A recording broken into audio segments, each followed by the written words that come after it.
Assalamualaikum warahmatullahi wabarakatuh. Alhamdulillahirabbil alamin wa bihi nasta'inu umurid dunya waddin wassalatu wassalamu ala asrofil anbiya'i wal mursalin wa ala alihi wa sahbihi ajma'in. Rabbi shrah li sadri wa yassir li amri wa hlul 'uqdatam min lisani yafqahu qawli. Amma ba'd. Anak-anak MTS Muhammadiyah 2 Kedung Adem,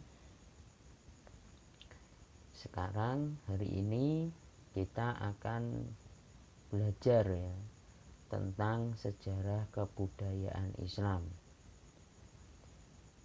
Sekarang anak-anak yang saya cintai, silahkan dibuka LKS-nya halaman pertama, bab 1 tentang Daulah Abbasiyah membangun peradaban Islam. Jadi kita sebagai generasi Islam, kita wajib mengetahui sejarah kebudayaan Islam, karena sangatlah penting kita belajar dengan sejarah.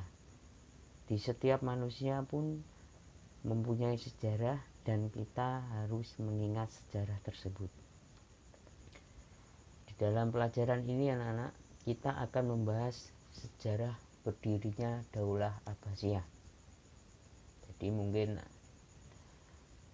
di sini kita akan belajar ya, enjoy, nyaman pokoknya. Meskipun pandemi, kita terus belajar meskipun dengan online ya. Ini salah satu ikhtiar kita untuk belajar. Jadi sejarah kebudayaan Islam, bab 1 Daulah Abbasiyah membangun peradaban Islam. Namun sebelum kita lebih mendalam, kita harus belajar pada sejarah berdirinya Daulah Abbasiyah. Jadi kita akan mengetahui bagaimana sih awal munculnya Bani Abbasiyah, Daulah Abbasiyah.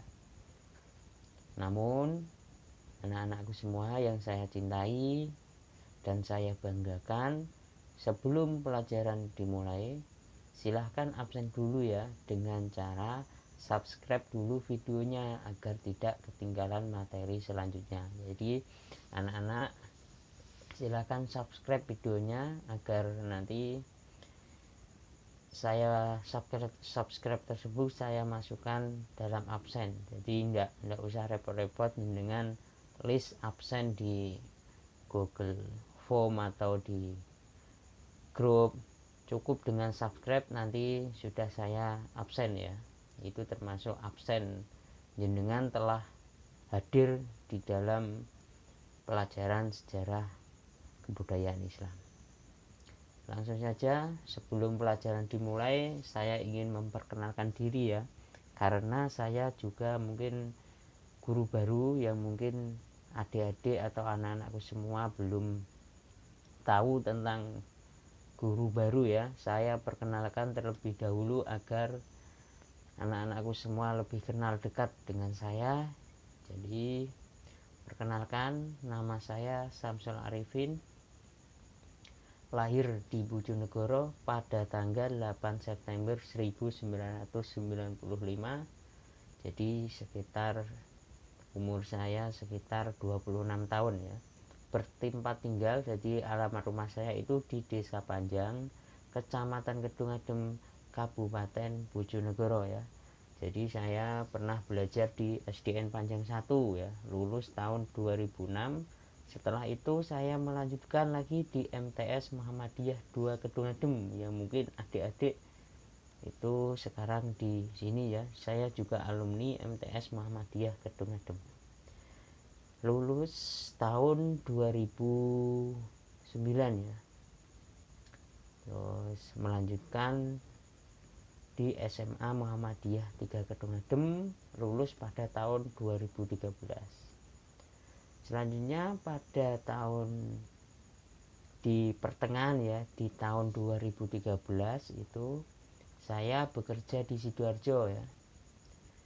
Nampak sekitar 7 bulan saya bekerja, dan pada tahun 2014, tepatnya pada bulan 9 September, saya masuk kuliah ya. Jadi saya di Sidoarjo itu sambil bekerja dan kuliah. Jadi saya bekerja sekitar 6 bulan ya. Saya daftar kuliah dan masuk pada tahun 2014 bulan 9. Melanjutkan belajar di Universitas Muhammadiyah Sidoarjo ya. Di S1 saya mengambil prodi Pendidikan Agama Islam, lulus pada tahun 2018. Jadi pada tahun 2018 itu bulan 8 tanggal 31 itu saya lulus di Umsida tapi belum wisuda, dan pada tahun 2018 itu saya melanjutkan program studi S2 ya di Universitas Muhammadiyah Sidoarjo dengan mengambil jurusan Manajemen Pendidikan Islam ya. Lulus pada tahun 2020 ya. Jadi pendidikan saya itu rata-rata dari Muhammadiyah. Jadi adik-adik harus bangga karena pendidikan Muhammadiyah itu sangatlah maju ya dibanding dengan pendidikan yang lain. Jadi riwayat saya itu mulai MTS Muhammadiyah, SMA Muhammadiyah, S1 Muhammadiyah, S2 Muhammadiyah. Hanya SD saja ya di SDN Negeri Pajak 1 ya. Terus pada tahun 2021 ini saya pulang ke Bojonegoro ya, artinya pulang kampung, dan saya melamar di alumni saya di MTS Muhammadiyah 2 Kedungadem, dan alhamdulillah saya diterima baik ya di sekolahan ini. Akhirnya saya bisa kembali lagi ya di sekolahan yang lama. Langsung saja ini sedikit karya tulis saya. Jadi ketika saya di bangku perkuliahan, adik-adikku ya, saya juga seorang penulis. Jadi ada beberapa buku tentang saya dan biografi saya dan beberapa buku lainnya ya. Di antaranya itu yang pertama itu di semester 6 saya menulis buku kisah hidupku dari Bojonegoro hingga Sidoarjo. Buku tersebut diterbitkan oleh penerbit Pustakapedia. Mungkin adik-adik nanti bisa cari di internet, pasti muncul ya. Terus karya kedua yaitu panduan menghafal Al-Quran juz 30 jilid 1, 2, dan 3 ya. Buku ini saya tulis di akhir semester 7 ya. Jadi saya mengerjakan skripsi sambil menulis buku. Terus yang ketiga ini buku yang berjudul Di Mana Tuhan. Jadi buku sebelumnya juga diterbitkan oleh Pustaka Tunggal dari Jakarta Selatan. Terus yang ketiga Di Mana Tuhan, di mana buku ini saya tulis semester 1 S2, jadi pertengahan lulus ya. Jadi setelah ujian skripsi saya menulis buku Di Mana Tuhan. Itu diterbitkan oleh Pustaka Tunggal Jakarta Selatan. Terus yang ketiga ini Secangkir Narasi Tentang Menunggu. Buku ini adalah buku yang saya tulis bersama teman-teman, jadi tidak saya sendiri namun bersama teman-teman, yaitu yang diterbitkan oleh Jendela Sastra Indonesia dari penerbit Gresik ya. Terus selanjutnya Ketika Hewan Bercerita diterbitkan oleh Pustaka Tunggal dari Jakarta. Buku ini saya tulis pada awal semester 1 S2 ya. Terus selanjutnya saya gabungkan ya cara praktis menghafal juz amma. Itu di semester 2 waktu S2 ya. Saya menulis buku cara praktis menghafal juz amma, diterbitkan oleh Pustaka Tunggal ya. Selanjutnya Kepemimpinan, Humility, dan Servant Leadership ya. Ini ketika saya awal menulis tesis ya. Jadi di S2 itu ada ujian tesis. awal itu saya menulis buku Kepemimpinan Humility dan Servant Leadership.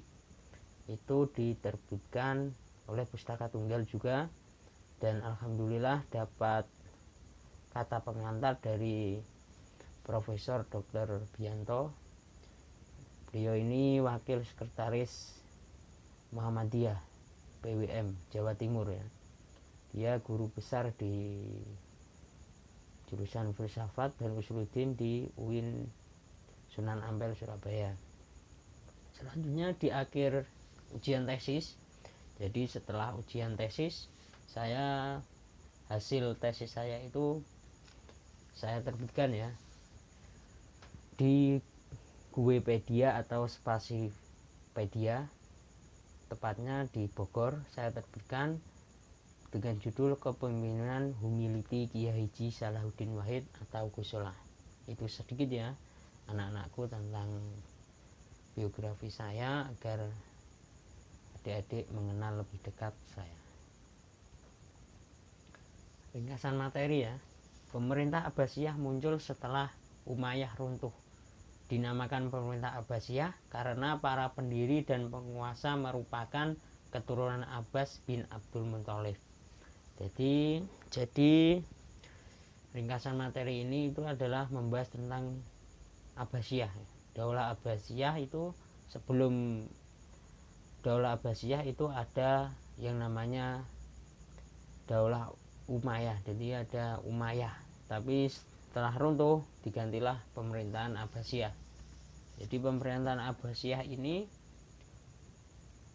dinamakan pemerintahan Abbasiyah karena penguasa merupakan keturunan dari Abbas bin Abdul Muthalib. Kita sekarang langsung bahas sejarah singkat ya. Jadi sejarah singkat itu tentang Daulah Abbasiyah ya. Yang pertama, kelompok yang kritis dan mereka menganggap kebijakannya tidak berpihak kepada rakyat dan hanya mementingkan golongan dan keluarga. Jadi sejarah singkatnya itu ketika pemerintahan Bani Umayyah itu ada, Bani Abbasiyah itu menganggap, jadi kelompok Bani Abbasiyah ini kelompok yang kritis. Dia menganggap kepemimpinan Umayyah itu tidak berpihak kepada rakyat. Jadi pemimpinan Umayyah itu hanya mementingkan golongan dan keluarga. Itu anggapan dari Bani Abbasiyah. Jadi mereka menganggap pemimpinan Umayyah ini golongan dhewe sing diangkat, sing dikai dhuwit mau keluargane dhewe, sing dikai pekerjaan keluargane dhewe, golongane mbek keluargane dhewe. Akhirnya beliau Bani Abbasiyah ini sangat kritis sekali terhadap kepemimpinan Umayyah. Kedua, Daulah Abbasiyah ini berasal dari keturunan paman Rasulullah Shallallahu Alaihi Wasallam, yaitu Abbas bin Abdul Muthalib. Jadi Bani Abbasiyah ini adik-adik harus tahu ya, kalau Daulah Abbasiyah ini berasal dari keturunan paman Rasulullah Shallallahu Alaihi Wasallam, yaitu Abbas bin Abdul Muthalib. Jadi kenapa dinamakan pemerintahan Abbasiyah? Ya karena keturunan dari Rasulullah Shallallahu Alaihi Wasallam. Jadi ketika ada soal, berarti adik-adik harus cerdas ketika menjawab. Jadi Bani Abbasiyah ini berkuasa selama 5 abad ya, atau bisa disebut 500 tahun ya. Jadi berkuasa pada tahun 132 Hijriah atau 750 Masehi sampai 656 Hijriah atau 1258 Masehi dengan 37 orang khalifah. Jadi beliau Bani Abbasiyah ini berkuasa selama 5 abad, paling lama daripada Umayyah. Selanjutnya ya dari anak-anakku ya, setelah melihat sejarah singkat ya yang tentang sejarah kebudayaan Islam Daulah Abbasiyah, sekarang anak-anak saya beri tugas mandiri ya, ya karena COVID-19 melanda, maka untuk itu saya memberikan tugas mandiri ya, yang mungkin bisa dikerjakan sampai minggu depan. Jadi terakhir mengumpulkan tugas ini di hari berikutnya atau 1 minggu lah. Nah, tugas pertama yaitu ya, silahkan baca LKS. Jadi setelah saya memberi sedikit pemaparan ya tentang Daulah Abbasiyah, sekarang adik-adik baca halaman LKS halaman 1 sampai 14 ya. Setelah jenengan membaca LKS tersebut, itu ada tugas mandiri, gambarlah ulang silsilah Daulah Abbasiyah. Jadi adik-adik nanti menggambar ulang silsilah Daulah Abbasiyah ya. Setelah itu, setelah membaca, silahkan membuat video perkenalan ya, karena saya juga pengen berkenalan dengan adik-adik semua. Nanti bisa perkenalan, nama, alamat, barangkali kita dekat ya, tetangga mungkin kalau belum kenal ya. Karena saya juga baru di sini, maka saya butuh perkenalan. Jadi silahkan buat video perkenalan Anda, dan selanjutnya menjelaskan secara singkat ya tentang apa yang Anda ketahui tentang Bani Abbasiyah ya. Sebagai contoh, mama membuat video, nama saya Andini, saya dari Kedungadem, alamat saya disebutkan, terus yang saya ketahui tentang Bani Abbasiyah yaitu bla bla bla bla, atau berkuasa Bani Abbasiyah, berkuasa bla bla bla ya, itu contoh ya. Jadi nggak usah lama-lama videonya, cukup 3 menit atau 5 menit lah. Jadi dengan memperkenalkan diri, habis itu menjelaskan secara singkat ya bahwa Bani Abbasiyah ini masih apa atau apa gitu ya. Jadi nggak usah banyak-banyak, nggak usah panjang-panjang. Setelah itu tugasnya dikirim ke nomor WA saya ya. Jangan lupa dicatat nomor WA-nya, kan kirim ke nomor WA saya yang tertera 081233495368 ya. Untuk batas pengiriman tugas itu saya kasih waktu 3 hari ya. 3 hari itu kalau bisa ya secepatnya, tapi saya kasih batas waktu 3 hari karena mungkin ada tugas yang lain yang mungkin adik-adik kesulitan. Saya kasih batas waktu 3 hari, silahkan kirim tugasnya ya. Cukup sekian materi dari saya. Mungkin ada pertanyaan, nanti langsung silahkan di chat ya nomor WA saya yang sudah tertera. Itu dari saya.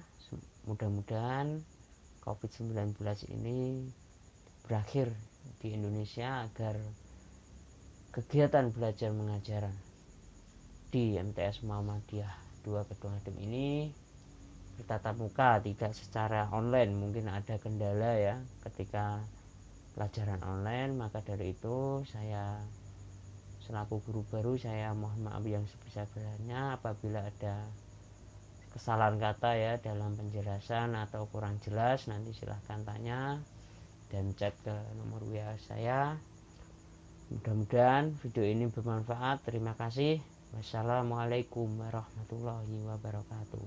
Selamat mengajarkan, selamat sukses, semoga sukses ini. Wassalamualaikum.